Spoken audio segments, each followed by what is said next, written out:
let's catch you up on the YSL trial for this week, right? This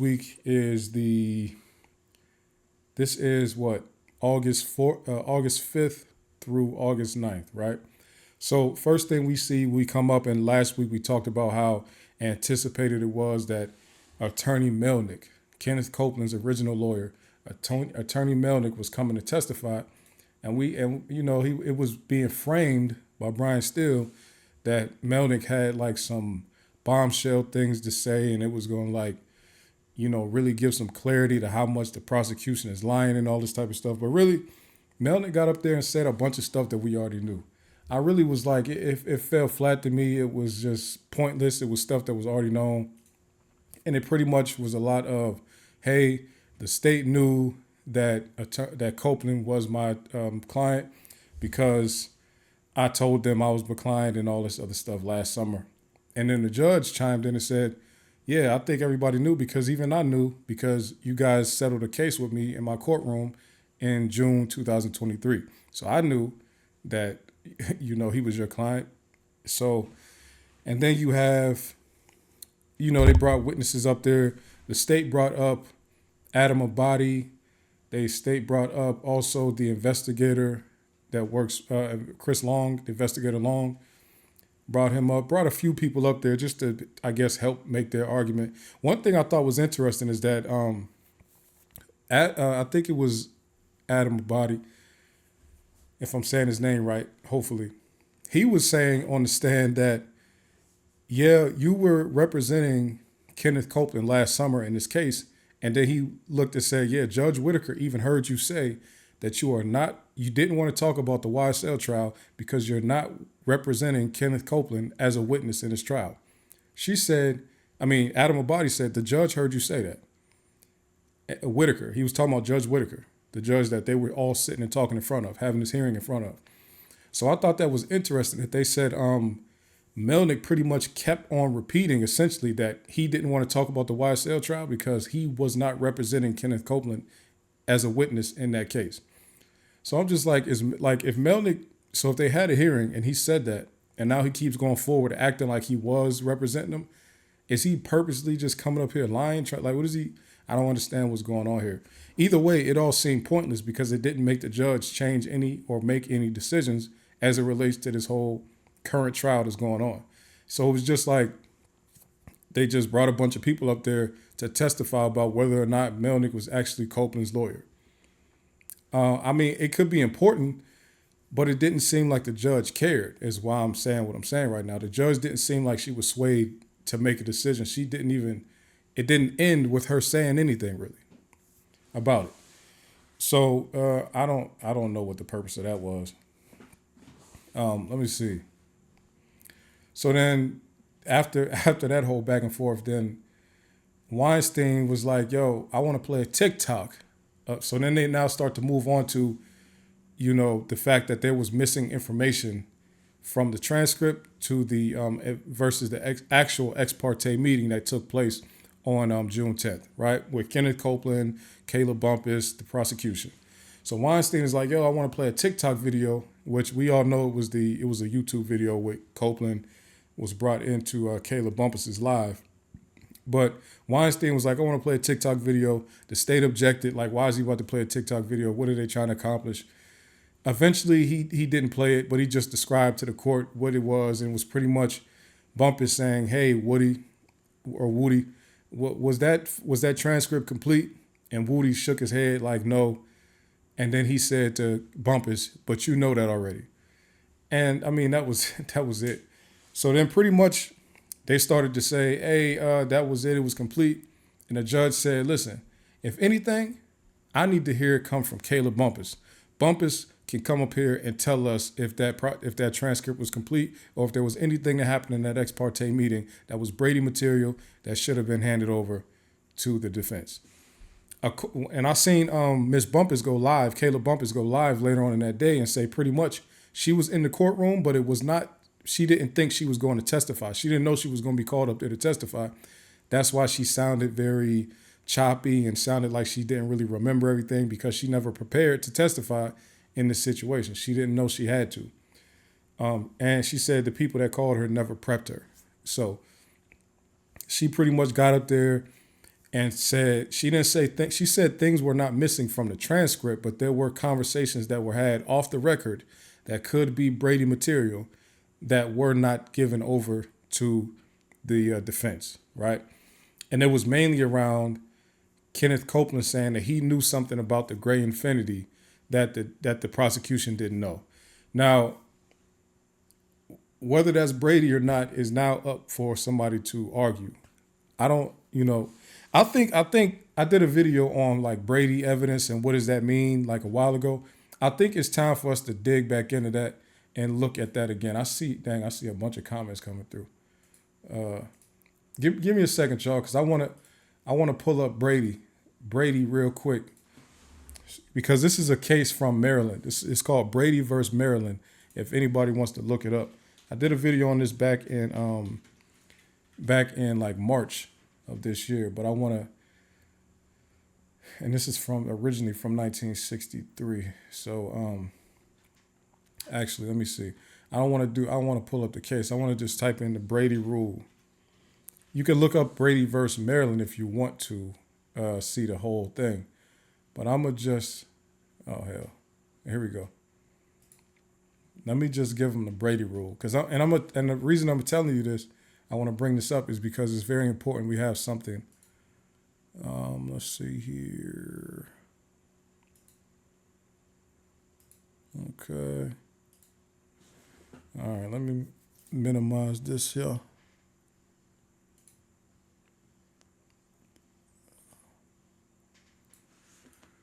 Okay.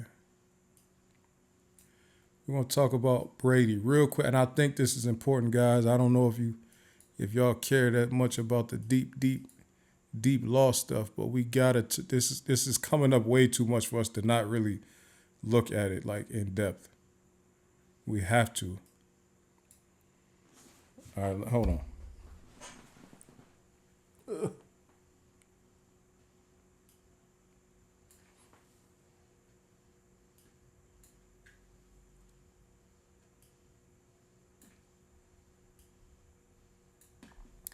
Okay. Brady rule. The rule named after Brady versus Maryland requires prosecutors to disclose material, exculpatory information in the government's possession to the defense. Brady material or the evidence the prosecution or the evidence the prosecutor is required to disclose under this rule includes any information favorable to the accused, which may reduce a defendant's potential sentence, go against credibility of unfavorable witnesses, or otherwise allow a jury to infer against the defendant's guilt. Initially, the Brady rule was only applicable if the defendant made a pretrial request for specific information which the prosecutors denied. In United States v. Bagley, however, the Supreme Court eliminated this request requirement and stated that the prosecution has a constitutional duty to disclose all information, favorable information in the possession to defendants, regardless of whether it's requested or not. Okay. The duty is breached regardless of whether the information is withheld intentionally or unintentionally. That's the most important part right there. The duty is breached regardless of whether the information is withheld intentionally or unintentionally, because a lot of time was spent with the judge telling us that she didn't think this was done in bad faith and how she didn't think it was they were being malicious on the prosecution side. According to what these rules, this is Cornell Law School talking about this, right? So these are people who pretty much get nerdy when it comes to law and the interpretation of law. According to what they say is the Brady violation, it occurs whether or not it was intentional. So I think it's interesting. Let's read a little bit more. If a Brady rule violation is discovered during trial, the court can either declare a mistrial or prohibit the prosecution from using unfavorable evidence, which could be discredited by the withheld information. Because the Brady rule in it inherently evokes a lack of information on the side of defense, however, violations of the Brady rule are typically only discovered after the defendant is already convicted. As a result, the most common outcome of a Brady rule violation is overturning the conviction. Additionally, if the prosecution withheld Brady material intentionally or knowingly, they may be subject to sanctions. Now, I do think that part that we just read is important. because the judge kind of said something similar to that. And that is odd.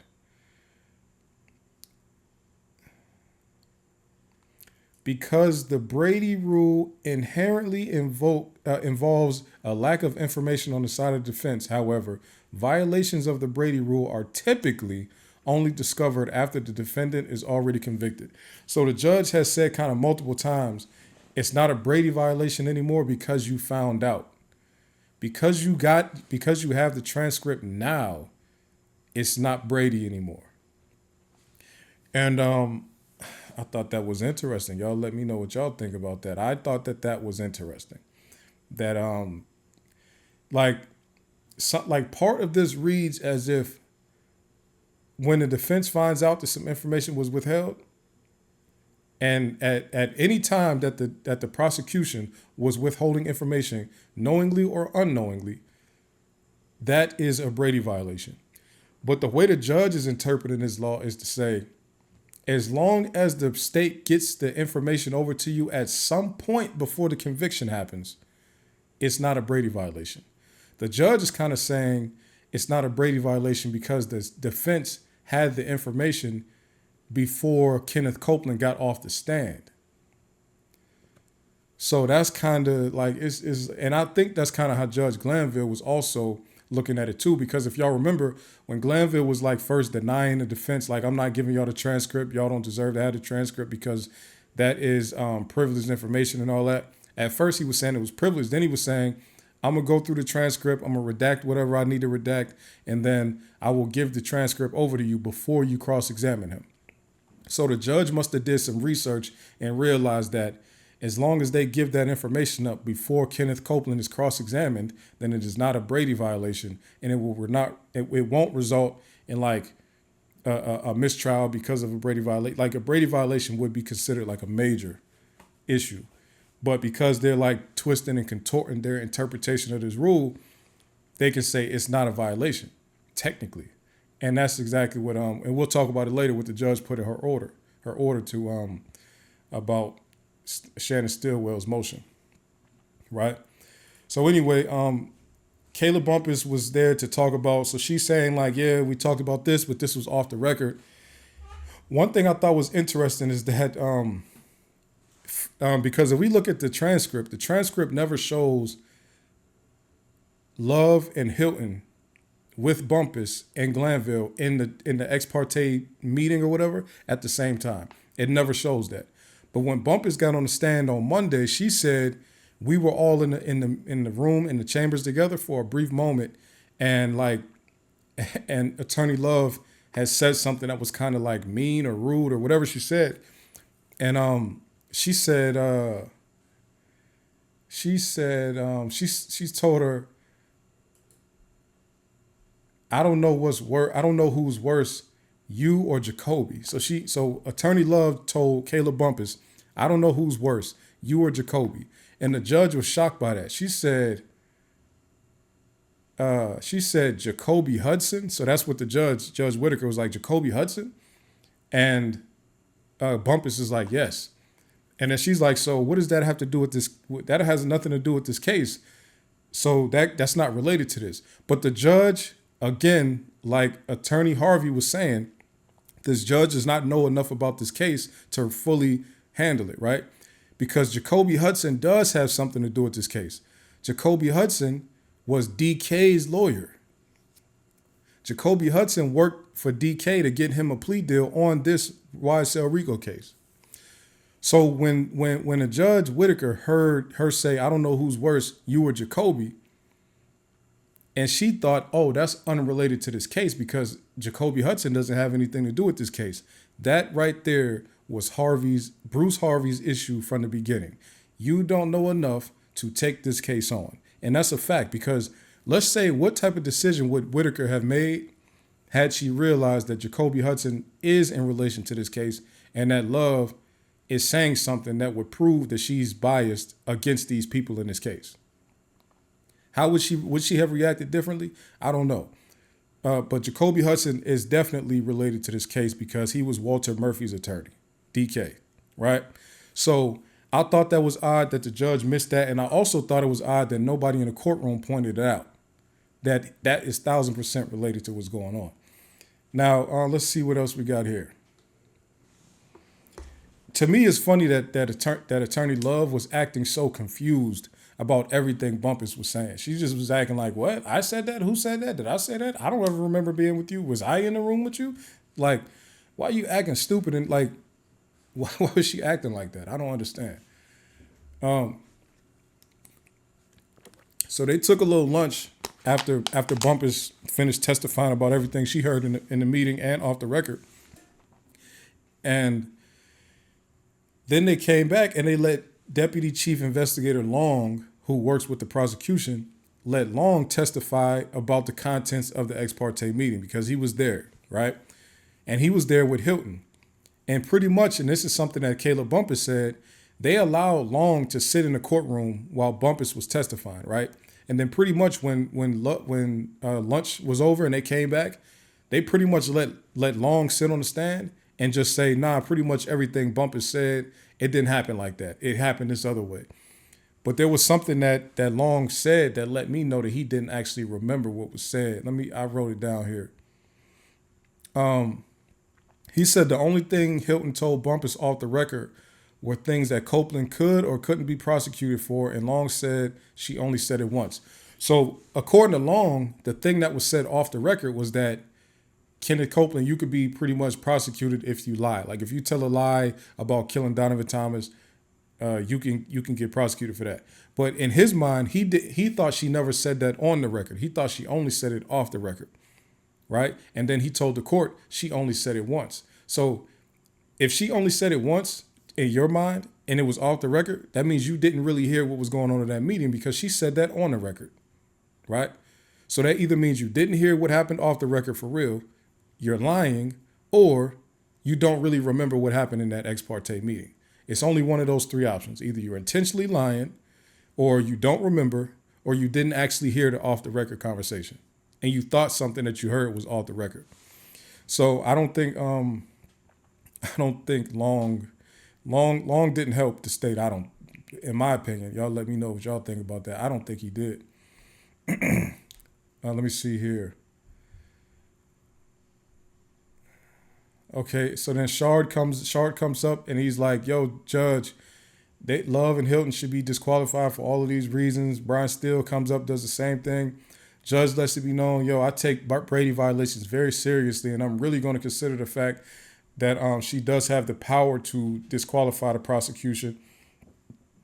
Let's see here. A body came up after that, but I already told y'all what happened there. Peter Herzog came up there. He said stuff similar to what Adam Abadi said. Let's see. So that was pretty much the gist of what happened on Monday.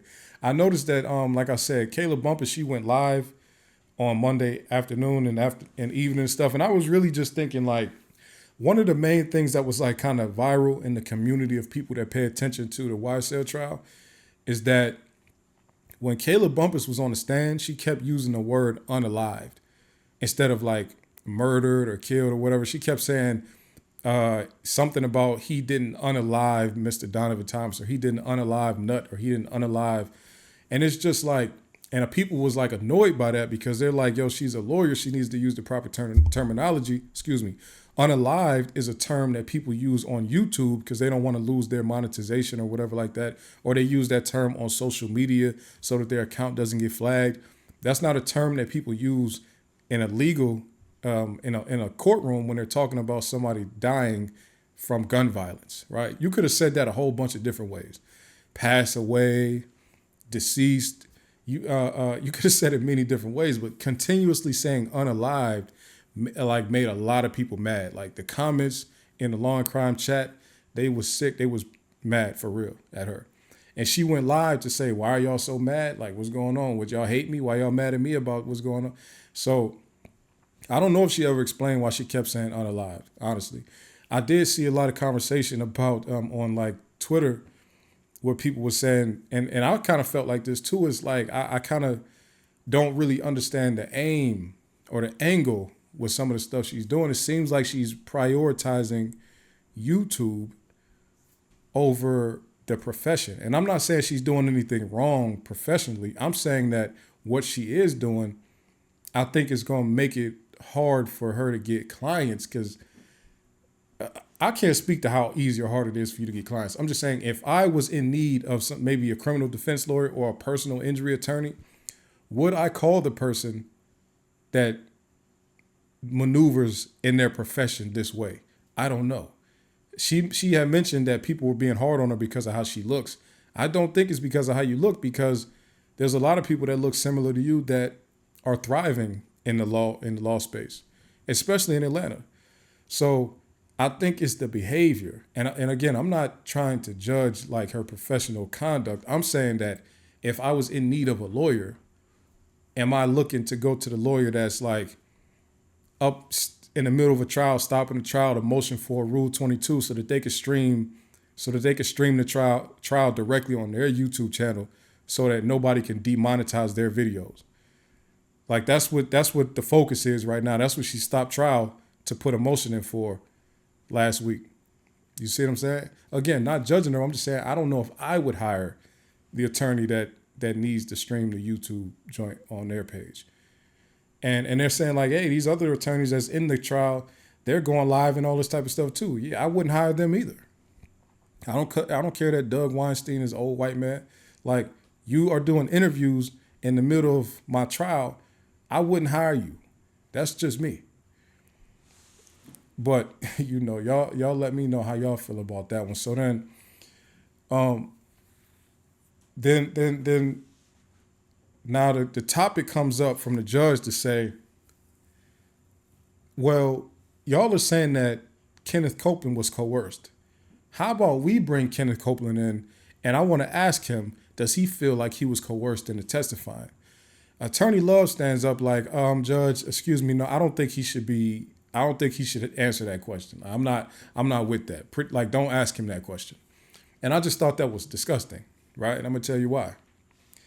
So Kenneth Copeland can't be trusted enough to tell the court whether or not he was being coerced by prosecution. But he can be trusted enough to come in and testify to throw people in prison for the rest of their lives. Let's think about this. Let me say it again.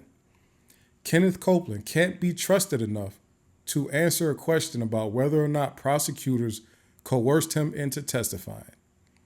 But he can be trusted enough to testify to get people thrown in prison for the rest of their lives. Let's think about how sick that is. Let's process it, because I thought that was disgusting. He can tell on Jeffrey Williams for a crime Jeffrey Williams may or may not have committed, but he can't come tell on you, Attorney Love. And the judge didn't ask him that. And I was like, okay. So this judge, and we're going to talk about Whitaker. So essentially, and I could breeze past this because it happened the way it happened. Essentially what happened is the judge decided, okay, we're not going to try to figure out this whole coercion thing. Like, I don't think it's coercion. I don't even want to figure out if it was coercion or not. What we're going to do is, instead of going that route with it and figuring out, does he feel like he was coerced into testifying? Because if he was, we're going to have to undo a lot of testimony and all this other stuff. How about we just bring him in and give him the proper instruction on the benefits of complying with this 24-5-507 immunity order and the consequences if he decides not to testify. I'll give him the proper information, and I will let him know that he cannot be incarcerated indefinitely until every single YSL member has been tried for this entire RICO indictment. And the judge pretty much brought him in and just said, hey, do you understand this? And this is what can happen, and this is what they can do, and this is what we can do, and you can be held until the end of this trial, and not the rest of the people, but just these 6 people right here. And the judge is like, so do you plan on testifying on Monday? And Woody is like, it depends on how I wake up.